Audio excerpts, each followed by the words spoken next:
Ready आराम से चलो चलो సార్ ఫైనల్ ఒకసారి చెక్ చేద్దాం సార్. హలో రండి ఇద్దరు హలో హలో హలో హలో మాట్లాడు. హలో बोलो हेलो हेलो ये ग्लास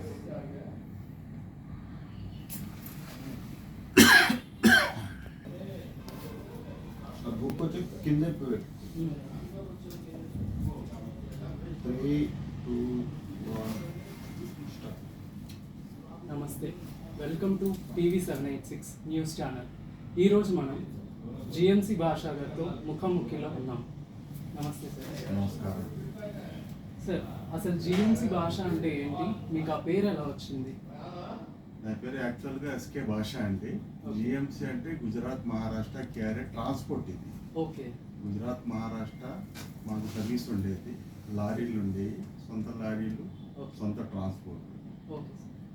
ఈ ట్రాన్స్పోర్ట్ ఉండగా జిఎంసి పేరు పెట్టాం, గుజరాత్ మహారాష్ట్ర క్యారియర్ ట్రాన్స్పోర్ట్ అని చెప్పేసి. ఆ పేరు మీద ముస్లిమ్స్లో భాష అనే వ్యక్తులు ఎక్కువ మంది పేర్లు ఉంటాయి కాబట్టి అందుకని జిఎంసి భాష అంటే ప్రతి ఒక్కళ్ళు కూడా తొందరగా గుర్తుపడటానికి జిఎంసి భాష అని నిక్ నేమ్ అలా పేరు పడిపోయింది. అదే, సో అలా జిఎంసి భాష అని పేరు వచ్చింది. సో మీ ఫ్యామిలీ బ్యాక్గ్రౌండ్? మా ఫ్యామిలీ బ్యాక్గ్రౌండ్ మాది నైట్ భవానీపురం అండి. భవానీపురం కంటే ముందు 68, 69లో ఇది తురకపాలెం అండి. ఓకే. తురకపాలెం అంటే మా తాతలు ముత్తాతలు ఈ తురకపాలెం ఇదే ఊరు, ఇక్కడే మా స్థానికంగా మా వాళ్ళు ఇక్కడ, మా కుటుంబాలే పెద్ద ఇక్కడ. అందుకని చెప్పేసి తర్వాత తురకపాలెం పోయి 1969, 70లో భవానీపురం అయింది. అప్పటి నుంచి భవానీపురం అని పేరు పడింది. అందుకని చెప్పేసి మేము నేటివ్ మా తాతలు ముత్తాతలు కూడా వ్యవసాయం చేసేవాళ్ళు. మా నాన్నగారు కానీ మా అమ్మగారు నాన్నగారు కానీ ఇద్దరు కూడా వ్యవసాయం చేసేవాళ్ళు. అంటే మాకు పొలాలు గిల్లాలన్నీ ఉండేవి, ల్యాండ్స్. తర్వాత మేము కొంచెం పెరిగేటప్పటికి అప్పుడు ఆర్థిక పరిస్థితి కానివ్వండి, కొన్ని వ్యాపారాల్లో నాన్నగారు టుబాకో వ్యాపారం చేసేవాళ్ళు. ఆ రోజుల్లోనే national tobacco company and LTD కంపెనీకి బయ్యర్ మా నాన్నగారు. మా నాన్నగారి పేరు షేక్ మీరా గారు. అప్పుడు ఎక్స్పోర్ట్ చేసేవాళ్ళు, నాట్ టుబాకో ఎక్స్పోర్ట్ చేసేవాళ్ళు. అప్పుడు దాంట్లో ఆ ఎక్స్పోర్ట్ చేసే దాంట్లో వ్యాపారాల్లో కొన్ని లాస్ వచ్చి మేము పెరిగేటప్పటికి మా ఆస్తులు చాలా వరకు పోయినాయి. ఆ పొలాలకి వెళ్ళాలి అమ్ముకోవడం జరిగింది. తర్వాత మేము లైన్లోకి వచ్చిన తర్వాత నేను మోటార్ ఫీల్డ్ జాయిన్ చేసి మేము చిన్నప్పటి నుంచి కూడా మా కుటుంబాలన్నీ మోటార్ ఫీల్డ్లోనే ఉండేవి. ఎక్కువగా ఎక్కడ చూసినా కూడా ముస్లిమ్స్ సైకిల్ టైర్ పంచర్ కాడ నుంచి ఫ్లైట్ పంచర్ దాకా కూడా ముస్లిమ్సే దొరుకుతారు. మీకు ఎలక్ట్రీషియన్లు కానివ్వండి, పంచర్లు అయితే మెకానిక్లు కానివ్వండి, డ్రైవర్లు కానీ, క్లియర్లు కానివ్వండి, ఎక్కువగా ముస్లిమ్స్ మోటార్ ఫీల్డ్లోనే ఉంటారు. అలాగే మా భవానీపురానికి సంబంధించిన వాళ్ళు కూడా మొత్తం మోటార్ ఫీల్డ్ ఇక్కడ. దాంట్లో నేను ఒక పార్ట్, నేను మోటార్ ఫీల్డ్ నుంచి ఎదిగాను. ఈ ట్రాన్స్పోర్ట్ పెట్టక ముందు కారు ఉండేది నాకు, ఒక అంబాసిడర్ కారు ఉండేది. అది ట్యాక్సీగా తిప్పేవాడిని. విజయవాడ, నందిగాము, తర్వాత హైదరాబాద్, విజయవాడ, అలాగా పెరుగుతూ ఆ లారీ ఫీల్డ్లోకి వచ్చాము. లారీ ఫీల్డ్లోకి వచ్చేసి ఈ జిఎంసి ట్రాన్స్పోర్ట్ స్టార్ట్ చేయడం జరిగింది. అప్పుడు కొత్త లారీలు 5 లారీలు కొని ట్రాన్స్పోర్ట్ బిగిన్ చేసాము. అప్పటి నుంచి 15-20 సంవత్సరాలు ఈ ట్రాన్స్పోర్ట్ లైన్లోనే ఉన్నాం మేము. ఫస్ట్ నుంచి కూడా మా కుటుంబం కూడా కాంగ్రెస్ పార్టీ అండి. కాంగ్రెస్తో సంబంధాలు ఉన్నాయి కాబట్టి మా పూర్వీకులు కూడా కాంగ్రెసే. అలాగే మా నాన్నగారు తాతగారు కూడా కాంగ్రెస్లోనే ఉండేవాళ్ళు. అప్పుడు మేము అదే లైన్లో కాంగ్రెస్తోనే ప్రయాణం చేసేవాళ్ళు. అప్పుడు 67, 68లో పివి నరసింహారావు గారు మనకు ముఖ్యమంత్రి. అప్పుడు 64లో ఇక్కడ తమిళ్ పోతరాజు గారు సిపిఐ ఎమ్మెల్యే. భవానీపురం కంకిపాడు కాన్స్టిట్యున్సీలో కలిసి ఉండేది. అప్పుడు సపరేట్ అవలా, ఇది బెస్ట్ కాన్స్టిట్యున్సీ అవలా, ఇది కంకిపాడు కాన్స్టిట్యున్సీలో కలిసి ఉండేది. అప్పుడు 64లో తమిళ్ పోతరాజు గారు ఇక్కడ ఎమ్మెల్యే. దాని తర్వాత మరిపేట చిట్టి గారు, చిన్న గారు, మళ్ళీ ఆసిఫ్ పాషా గారు, బేగ్ గారు, అలాగా జలీల్ ఖాన్ గారు, నాసర్ అలీ గారు, అలాగా కాంగ్రెస్ పార్టీ అలాగ వస్తూ ఉండేది. మేము కాంగ్రెస్తోనే ప్రయాణం చేసేవాళ్ళం. అప్పుడు రాజశేఖర్ రెడ్డి గారు కూడా మాకు బాగా దగ్గరగా అయ్యారు. కాంగ్రెస్లోనే ఉండేవాళ్ళు కాబట్టి ఆయనతో మేము కూడా ప్రయాణం చేసేవాళ్ళం. వంగవీటి మోహన్ రంగా గారు ఉన్నప్పుడు రాజశేఖర రెడ్డి గారికి రంగా గారికి మంచి సఖ్యత సంబంధాలు ఉండేవి. ఆ సంబంధాలు ఇప్పుడు విజయవాడ వచ్చినా కూడా మేము రంగా గారు రాజశేఖర రెడ్డి గారు గెస్ట్ హౌస్కి వెళ్ళటం, కలవటం, ఏదైనా మంచి చెడు ఉంటే మాట్లాడటం. అప్పుడు కంబైన్గా ఆంధ్రప్రదేశ్ కంబైన్గా ఉంది కాబట్టి అసెంబ్లీలో కూడా రంగా గారు ఎమ్మెల్యే అయిన తర్వాత కూడా మేము అక్కడికి వెళ్ళేవాళ్ళం. అలాంటి ప్రయాణం మనది స్టార్ట్ అయింది.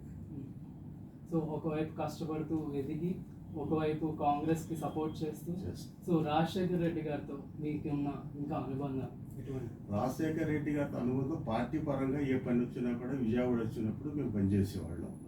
అప్పుడు రాజీవ్ గాంధీ గారిని కూడా ఒకసారి రాజశేఖర రెడ్డి గారు విజయవాడ వచ్చినప్పుడు మా ఆఫీస్కి వచ్చారు, మేము కలిసాము. ఇక్కడ భవానీపురం స్టే అయ్యారు. ఇక్కడ మనకి ప్రోగ్రామ్ కూడా భవానీపురంలో స్టేజ్ అది కట్టి రాజీవ్ గాంధీ కూడా వచ్చారు. అప్పుడు ఆయనతో పాటు కూడా కలిసాము మేము. అప్పటి నుంచి ప్రయాణం ఆయనతోనే ఉందండి మాకు. తర్వాత రాజశేఖర రెడ్డి గారు చనిపోయిన తర్వాత ఈ వైఎస్ఆర్ కాంగ్రెస్ జగన్మోహన్ రెడ్డి గారు పార్టీ పెట్టిన తర్వాత 2011లో ఓదార్పు యాత్ర రాజశేఖర రెడ్డి గారు చచ్చిపోయిన తర్వాత అది తీరని లోటండి అది. ఎందుకంటే ఒక మంచి లీడరు, మనకు కావాల్సిన లీడరు. ఎప్పుడు చూసినా కూడా 2 ఏళ్ళ తర్వాత వెళ్ళినా కూడా రాజశేఖర రెడ్డి గారు పేరు పెట్టి పిలిచే మనస్తత్వం, అంత మెమరీ అలా ఉండేది. ఆయనకి పేరు పెట్టి పిలిచేవాళ్ళు. అలాగా ఆయనతో ప్రయాణం చేశాము. అలాగా ఆయన చనిపోయిన తర్వాత పార్టీకి తీరని లోటు జరిగింది. జగన్మోహన్ రెడ్డి గారు పార్టీ పెట్టిన తర్వాత వైఎస్ఆర్సీపీలో 2011లో ఓదార్పు యాత్రకి వచ్చారు రాజశేఖర రెడ్డి గారు చనిపోయిన తర్వాత. అప్పుడు మా గౌతమ్ రెడ్డి గారు ఇక్కడికి జగన్మోహన్ రెడ్డి గారికి మా ఆఫీస్కి తీసుకురావడం జరిగింది. అప్పుడు జూపుడి ప్రభాకర్ గారు, వాసిరెడ్డి పద్మ గారు, గౌతమ్ రెడ్డి గారు ముగ్గురు కలిసి ఇదే ఆఫీస్కి ఇక్కడికే వచ్చారు. చాలాసేపు కూర్చొని మాట్లాడి పార్టీ పరంగా మాట్లాడాము. వాళ్ళ నాన్నగారితో ఉన్న సంబంధాలు అవన్నీ అడిగారు, మేము కూడా చెప్పాము.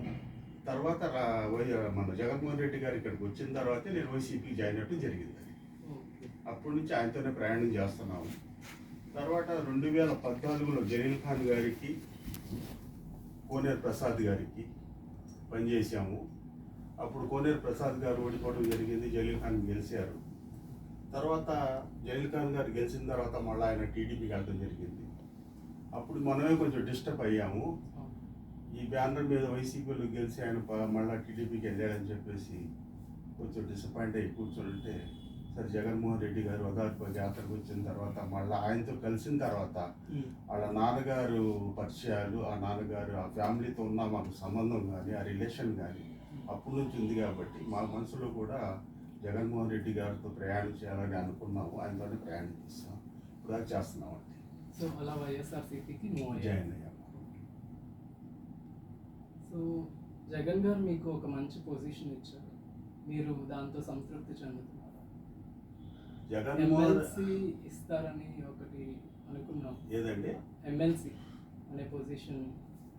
ఇప్పుడు పార్టీలో ఏమవుతాయంటే ఒక్కొక్కసారి ఒక్కొక్క దీని ప్రకారంగా ఏదో చేద్దాం, ఇద్దామని చెప్పేసి ఆలోచనలు ఉంటాయి.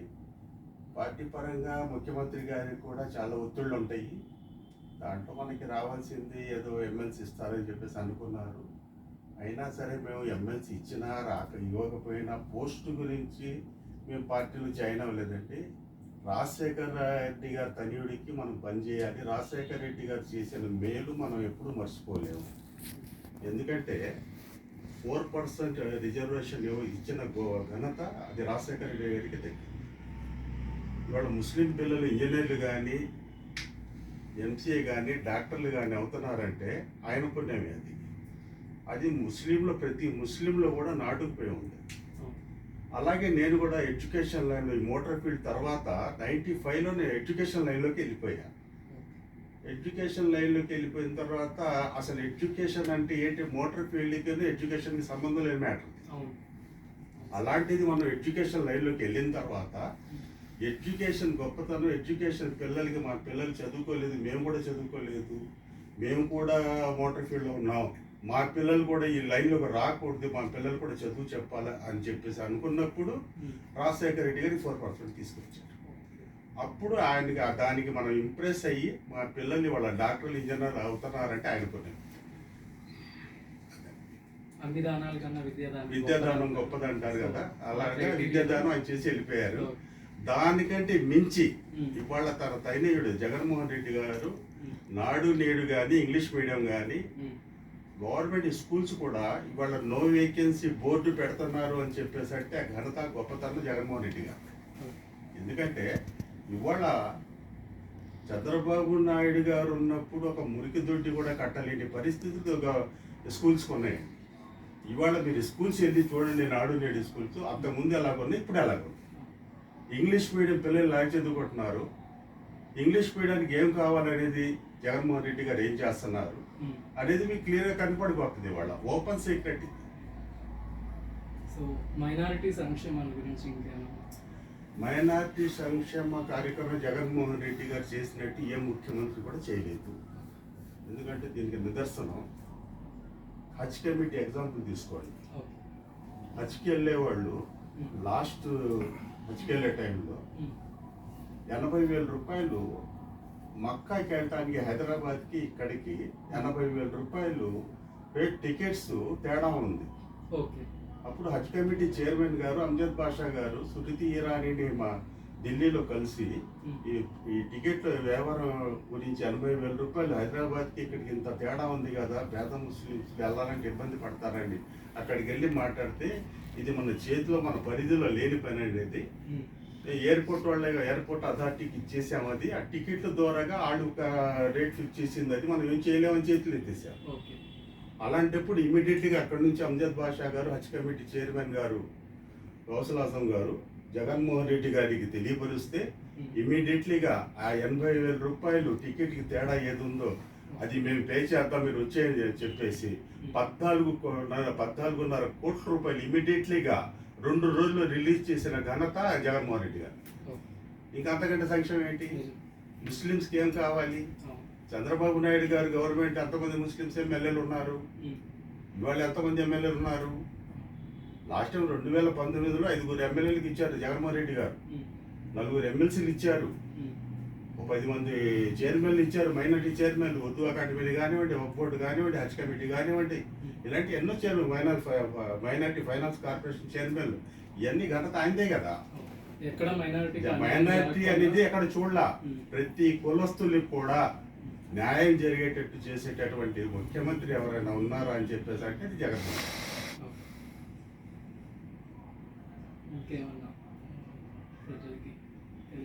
ప్రజలకు తెలియపరచడానికి నా తరఫున నేను చెప్పేది ఒకటే, ఇలాంటి సీఎం నేను కనీసం 50 సంవత్సరాలు బట్టి రాజకీయాల్లో ఉన్నాను. ఈ 50 సంవత్సరాలు కనీసం 9-10 మంది సీఎంలను చూశాను. ఇలాంటి సీఎం, ఇలాంటి డైనమిక్ హీరో నేను ఎవరిని చూడలేదు. జగన్మోహన్ రెడ్డి అనే వ్యక్తి, ఆయన ఒక వ్యక్తి కాదు, అది ఒక శక్తి. ఆయన ఎదుర్కొనడానికి అతుకులు పొందితే ఎంతమంది వచ్చారు, ఎంతమంది వచ్చినా కూడా ఏం చేయలేరు. రాబోయే ముఖ్యమంత్రి ఆయనే. ఈ ముస్లిమ్స్ అందరూ కూడా ఆయన గుండెల్లో పెట్టుకొని ఉన్నారు. ప్రతి ఒక్క ముస్లిమ్స్ కానివ్వండి, ప్రతి ఒక్క కులస్తులు కానివ్వండి, ప్రతి కులస్తులు కూడా న్యాయం చేశాడు ఆయన. అందుకని చెప్పేసి రాబోయే 24 సీఎం ఆయన 100%, దాంట్లో ఎవరికి ధోకా లేదు. ముస్లిం తరఫున నేను చెప్పబోయేది ఏంటంటే, రాజశేఖర రెడ్డి గారు ఇచ్చిన పర్సెంటేజ్ వాళ్ళ పిల్లలు డాక్టర్లు ఇంజనీర్లు ఎలాగవుతున్నారో అలాగే వాళ్ళ 7 మందికి ఎమ్మెల్యేలు ఇచ్చారు జగన్మోహన్ రెడ్డి గారు. ఇవన్నీ గుర్తుపెట్టుకొని మనకి కావాల్సిన సీఎం, మనకి చేయాల్సిన సీఎం, ముస్లిమ్స్కి మన అని చెప్పేసి అనుకున్న సీఎం ఎవరైనా ఉన్నారంటే జగన్మోహన్ రెడ్డి గారు. వీళ్ళు ఎంతమంది వచ్చినా కూడా మనకి ఎవరి మాటలు కూడా వినకుండా మళ్ళా జగన్మోహన్ రెడ్డి గారికి ముస్లిమ్స్ అందరూ కూడా ఓటేసి ఆయనకి మళ్ళీ సీఎం చేసేదాకా నిద్రపోకూడదని చెప్పేసి ఈ సభాముఖంగా తెలియజేస్తున్నాను. అలాగే ముస్లిమ్స్లో కూడా ఇచ్చాపురం నుంచి విజయవాడ దాకా ముస్లిమ్స్ ఒక్కళ్ళు కూడా లేరు. వీళ్ళ మా ఆసిఫ్కి ఇచ్చారు ticket, west constituency.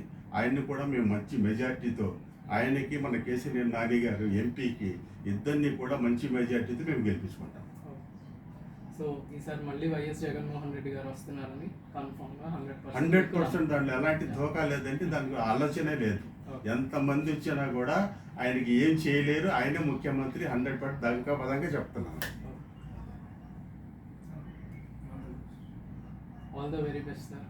Thank you very much. నమస్తే.